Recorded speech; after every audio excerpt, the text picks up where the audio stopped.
Perú. Y nos encontrábamos en una nota firmada por el periodista Pablo Ferri hoy en el diario El País, con un corte de caja necesario, sobre todo en los finales de los gobiernos, el final de gobierno que se acerca por parte de López Obrador.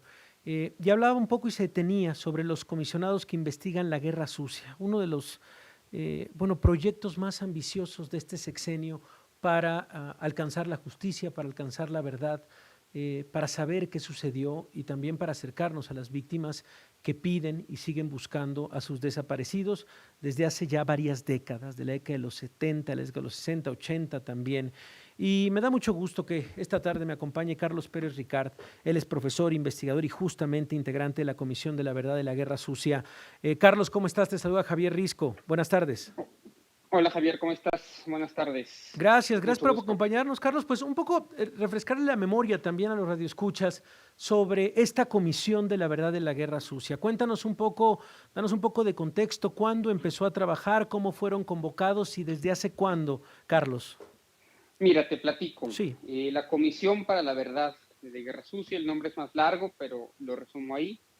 Es una comisión que tiene el objetivo de esclarecer graves violaciones a los derechos humanos sí, ocurridos durante el periodo de 1965 a 1990. sí. Son 25 años que se conocen como el periodo de Guerra Sucia, en el cual el Estado mexicano, a través de diferentes instituciones, por supuesto el ejército ahí incluido, pues violentó derechos humanos, Uh-huh. desde tortura hasta desaparición forzada, ejecución extrajudicial y bueno, diferentes tipos de violaciones graves a los derechos humanos. Sí, Y la comisión es un proyecto más grande, un proyecto que incluye un programa de reparación, un sí. programa de memoria, de búsqueda, de justicia, pero una parte de esta comisión es un mecanismo de esclarecimiento histórico compuesto por 4 comisionados que lo que hacen es esclarecer eso en el sentido de traer verdad, esclarecer qué sucedió en ese periodo.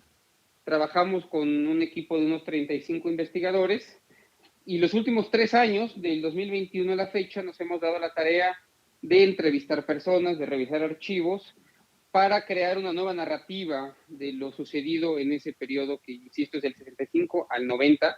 Y hace una semana, 3 de nosotros ya entregamos, digamos, nuestro trabajo, nuestro informe de lo ocurrido en ese periodo.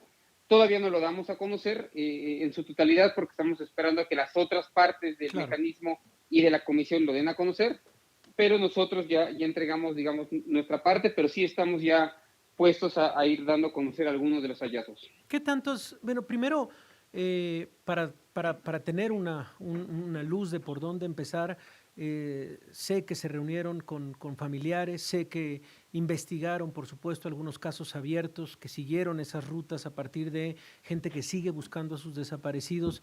Respecto a eso, ¿qué verdad han encontrado?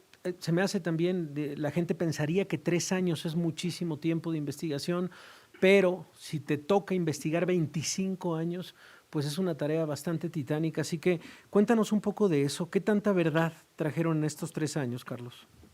Bueno, para empezar, decir que es un periodo, si el auditorio lo mira así, 25 años, insisto, parecería poco tiempo, pero en realidad es No, sí, muchísimo. sí, sí. Un periodo en el que tenemos las dos, digamos, los dos sucesos más conocidos. Uno es lo que sucede en Tlatelolco en el 78, luego la masacre de 1971.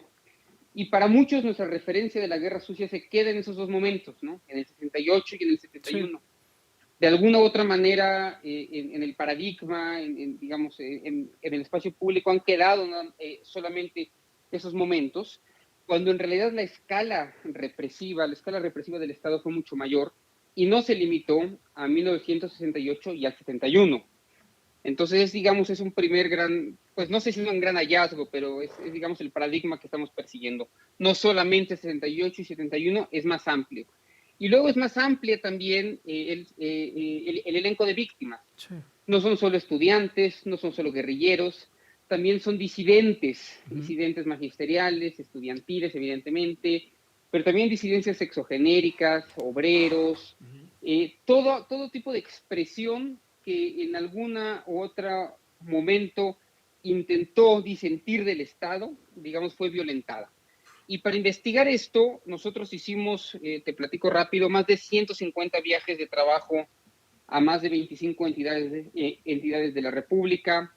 Tomamos testimonio a 1,200 personas, víctimas o familiares de víctimas. Recorrimos el país varias veces para poder permitir que todas aquellas personas que pudieran decir algo de su propia experiencia sobre ese periodo pudieran hacerla a los investigadores de la Comisión de la Verdad. Digamos, el informe, nuestra parte del informe, que se llama Fue el Estado, 1965-90, pues da cuenta de una revisión de archivos amplia, de más de 90 archivos en todo el país, y de los testimonios que la gente tuvo a bien dar a los investigadores de la comisión. Fue el Estado. Digo, me parece que hay que subrayar el nombre de este trabajo de los últimos 3 años. Es contundente, son 3 palabras. Fue el Estado, con un guiño evidente también a, sabemos que no es materia de ustedes, pero sí, por lo menos en el significado y con las palabras, a Ayotzinapa también. Vaya, por eso tiene tanta fuerza el nombre de este estudio, este proyecto, Carlos. Así es, nosotros pensamos que la impunidad del pasado es lo que habilita la impunidad del presente. Nosotros creemos que este no es solamente un trabajo histórico per se, porque entonces no tendría demasiado sentido si no lo ponemos a dialogar con el presente. Creemos que hay factores de persistencia, creemos que hay cosas que sucedieron en ese momento, que siguen sucediendo hoy, y que precisamente en entenderlas y en desactivarlas está la clave para acceder hacia un nuevo proceso de verdad, ¿no? Sí. Déjate menciono rápido, Javier. A ver. Seis masacres, por ejemplo, ocurridas en la década de los 70, de las cuales estoy seguro que tu auditorio apenas había escuchado. La masacre de Montechila, en Puebla, de Rancho Nuevo, en Pantepec, del Tajito, en Guasave, de Yahualica, en Hidalgo, de Lámbar, en Chiapas, de Montenegro, en Oaxaca. Son masacres borradas en la historiografía nacional, son masacres borradas en la historia política contemporánea de México, y son masacres de campesinos, solamente entre estas 5, más de 400 víctimas, que están fuera de nuestra memoria histórica. Sí, absolutamente. Y nosotros nos hemos dado un poco la tarea de revisarlas, de platicar con las víctimas indirectas o directas, incluso con algunos perpetradores, para intentar entender, insisto, mejor nuestro pasado, que está lleno de violencia, de violencia a veces focalizada, pero a veces, y muchas más veces de las que creíamos, realmente extendida en varias regiones y en varios grupos sociales. Por eso se llama Fue el Estado, porque es un guiño evidente al presente y a la realidad con la que vivimos. Estamos hablando con Carlos Pérez Ricard, profesor e investigador del CID, integrante de la Comisión de la Verdad de la Guerra Sucia. Carlos, rescato una declaración tuya en esta nota de Pablo Ferri que dices: hemos hecho esto frente a los intereses del ejército y sin el respaldo que hubiéramos querido por parte del gobierno federal. ¿Qué le faltó al gobierno federal para ayudar a esta comisión y a estas comisiones, Carlos? Bueno, ahora es un buen momento para decirlo, pero esta es una comisión presidencial, Javier. Es una comisión que nace de un decreto del propio presidente de la República. Sí, es verdad, a solicitud de víctimas y a solicitud de sobrevivientes y a solicitud de una serie de grupos que llevan muchos años, décadas, luchando para que se sepa más. Pero es una comisión presidencial.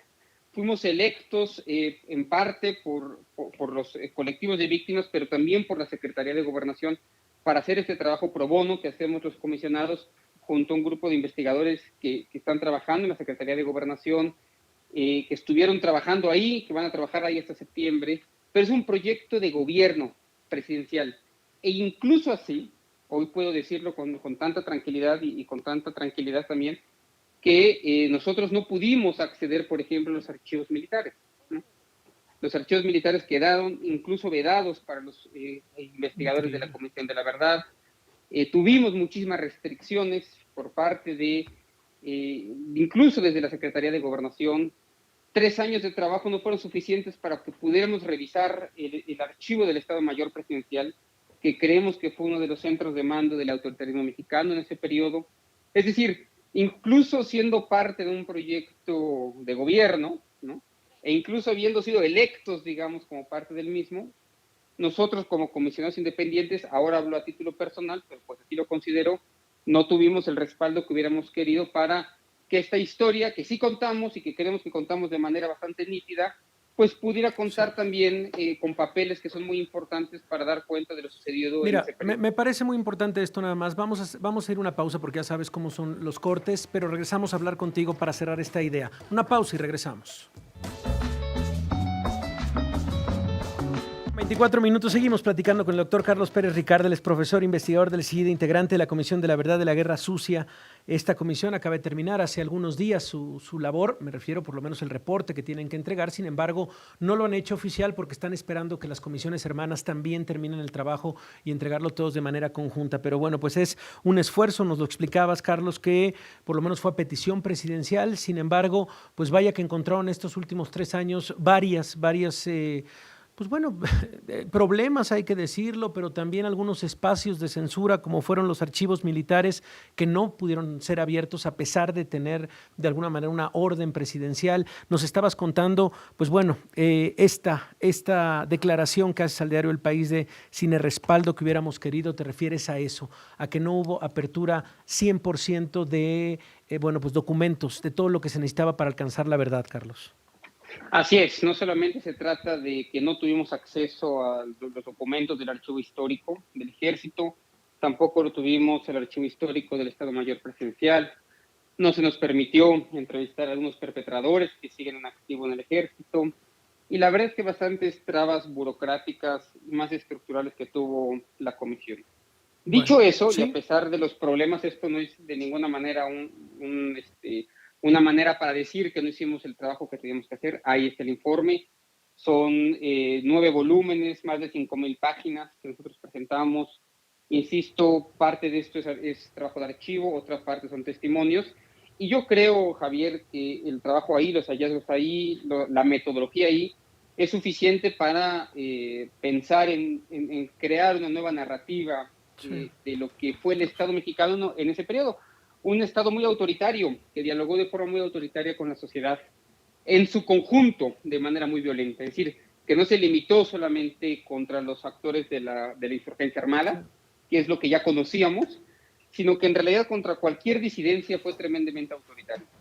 Pues bueno, Carlos, ojalá tengamos la oportunidad cuando se presente ya de manera formal el trabajo, que nos acompañes por acá en cabina. Seguimos tu trabajo desde hace varios años y bueno, era para nosotros muy importante justamente hablar del trabajo de esta comisión. Gracias, Carlos, por acompañarnos y que tengas buena tarde.